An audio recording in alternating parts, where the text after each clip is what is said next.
अस्सलाम वालेकुम व्यूवर्स, मैं हूं आपकी होस्ट महा खान। ख़बर की तरफ बढ़ने से पहले मैं आप सब लोगों से ये दरख्वास्त करना चाहूँगी कि अगर आप हमारे चैनल पर नए हैं तो हमारे चैनल को सब्सक्राइब करना बिल्कुल मत भूलिएगा, ताकि हर ताज़ा ख़बर हमारे चैनल के थ्रू आप तक सबसे पहले पहुँचे।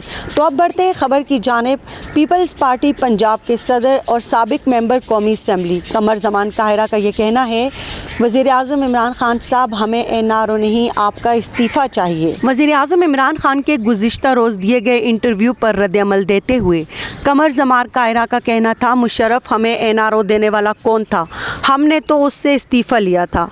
उनका कहना था, आप जितने चाहो मुकदमे दर्ज करो, लाहौर का जलसा पूरी ताकत से होगा।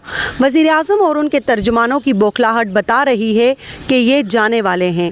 रहनुमा पीपल्स पार्टी का कहना था कि वज़ीर आज़म डिलीवर करने में नाकाम हो चुके, अब इनका सिर्फ धमकियों पर गुजारा है। लेकिन अब आवाम निकल आए हैं, जाली धमकियाँ और बदतमीज़ियाँ उनको बचा नहीं सकती। कमर ज़मान काहिरा का कहना था कि वज़ीर आज़म की हर तकरीर में तकब्बर झलकता है, यही उनके ज़वाल की बड़ी निशानी है। ख्याल रहे कि गुज़िश्ता रोज़ वज़ीर आज़म इमरान खान ने एक इंटरव्यू के दौरान कहा था कि पीडीएम को लाहौर जलसे की इजाज़त देंगे, ना उन्हें रोकेंगे।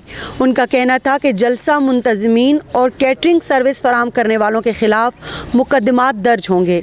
इमरान खान का ये भी कहना था कि परवेज़ मुशर्रफ ने अपनी कुर्सी बचाने के लिए आसिफ जरदारी और नवाज शरीफ को एनआरओ दिया, लेकिन अगर मेरी हुकूमत भी चली जाए तो इन्हें किसी सूरत एनआरओ नहीं मिलेगा। जी, तो ये थी अब तक की तफसीलात। मज़ीद खबरों और वीडियोज़ के लिए हमारे चैनल को विज़िट करना मत भूलिएगा। वीडियो को लाइक, कमेंट और शेयर करना मत भूलिएगा। Stay tuned.